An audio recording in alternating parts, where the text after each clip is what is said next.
Hello everyone, I'm 𝗍𝗃, a research analyst with research and portfolio management team over at iFAST Singapore.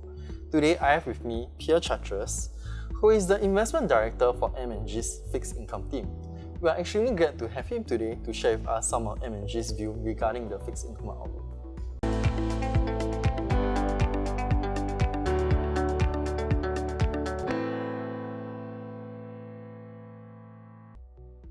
So Pierre, my first question for you will be, what are your expectations for monetary policy in the year ahead, and how will that inform your investment decisions? Hello, 𝗍𝗃. Yeah, so broadly speaking, we're quite constructive on fixed income in general, on our asset class.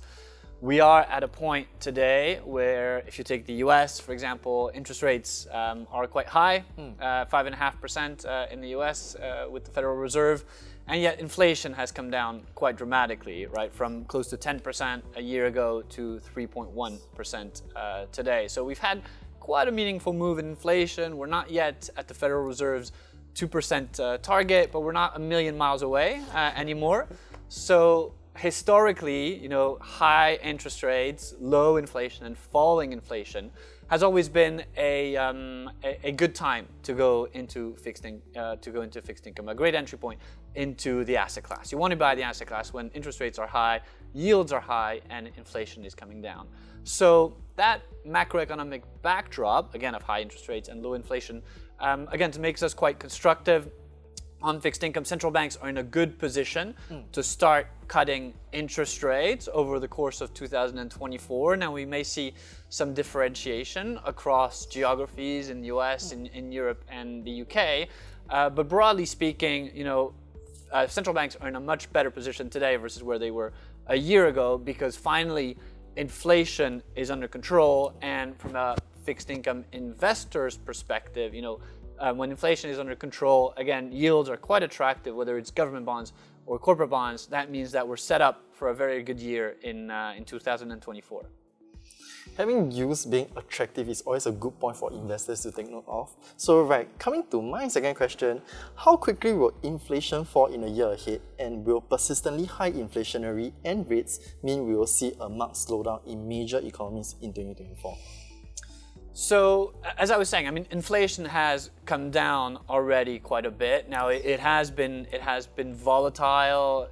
Inflation, especially in 2022 and the first part of 2023, was deemed more persistent than many were anticipating. You also get false alarms. For example, inflation was falling quite fast in the first half of the year in the US, and then it kind of bounced back in July and August, and then it fell quite a bit again in September, October, November, December. So you had this magnificent or fantastic rally in the bond market. So it will change over time. In our view, we do believe that central banks are going to be able to bring back down inflation to 2% because, well, first of all, central banks are committed to fighting inflation. They've lost a lot of credibility in 2021, 2022, when they were saying that inflation was going to be transitory, and now they need to restore that credibility. So that probably means keeping interest rates a little bit higher for longer until maybe growth starts to weaken, and that is actually our core view. We think economic growth in the US, in Europe, and the UK, it's already weak, but it's probably going to stay weak in 2024. And the reason why economic growth is going to stay weak in 2024 is because monetary policy is going to remain relatively restrictive over the next few weeks, maybe until the second or third quarter, when central banks are sure that they can start cutting rates. They're going to start cutting rate, but they want to make sure that they want to be certain that inflation is coming down before they cut rates. So we are in an environment where growth is going to be relatively lackluster in developed markets, but I'll get onto that over the rest of the video. That's not necessarily a bad time to be invested in fixed income. Right, so I think one point that we can all agree on is actually the central banks still have quite a lot of things to do.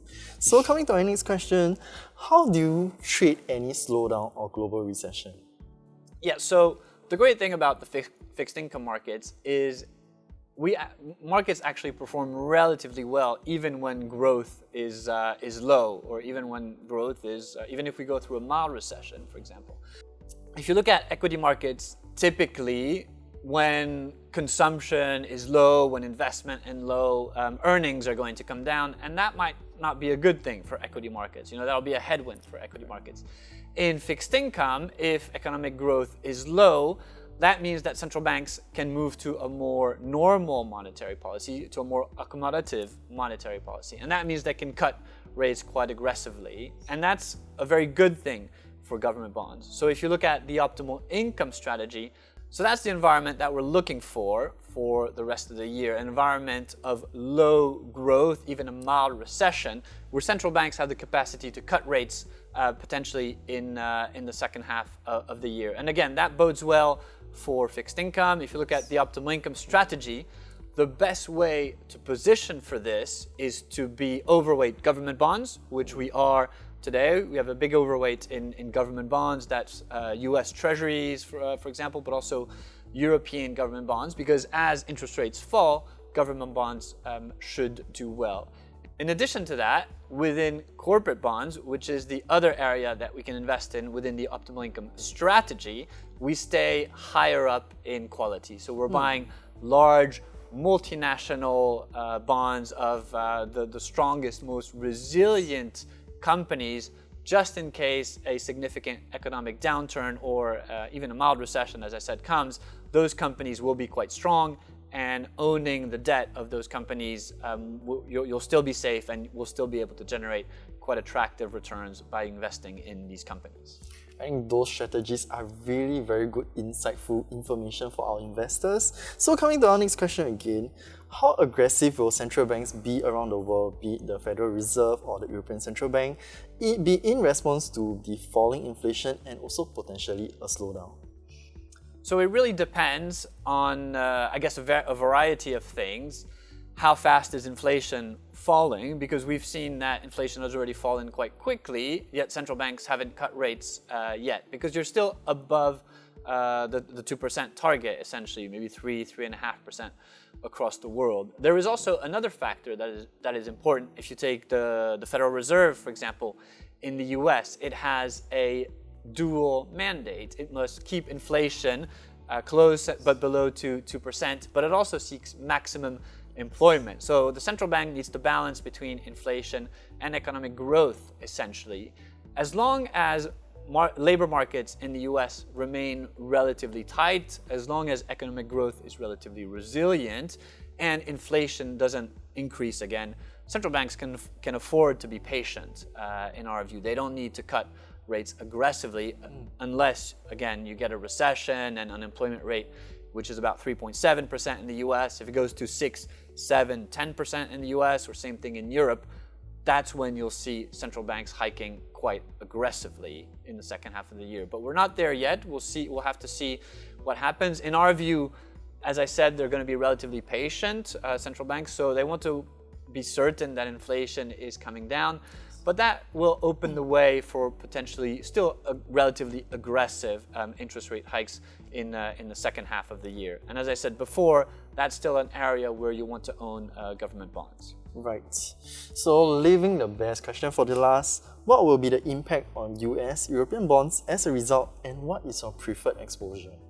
So the optimal income strategy is a very global strategy, and that's what differentiates us from a lot of our competitors. If you think of our asset allocation today from a geographical perspective, we're about 40% US, 25% UK, 30% Eurozone, and 5% emerging markets and rest of the world. So you really get a globally diversified portfolio. Historically, the fund management team at M&G has also done a very good job of shifting between regions as valuations change and as markets evolve. So you can expect that for us to continue to do that over the next few months.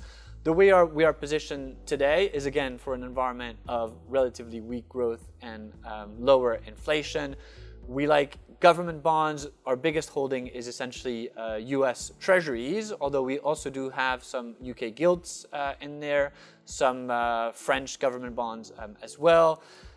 In terms of corporate bonds, as I said, the bias there is for higher quality corporate bonds. So investment grade corporate bonds make up of the bulk of our asset allocation. And again, here we like the more defensive corporate bonds. So we own a lot of the higher quality banks all over the world. We like utility companies, telecommunications company, cable companies. Again, these are very resilient companies where we still think we're getting an attractive coupon, and we think we're able to generate an attractive level of yield with potential also for some capital upside for the rest of the year. Thank you so much, Pierre, for the insightful sharing. And to our viewers, if you would like to know more about M&G and what they offer to investors, you may head to their website. Thank you once again for joining us today in this video, and we hope to see you again.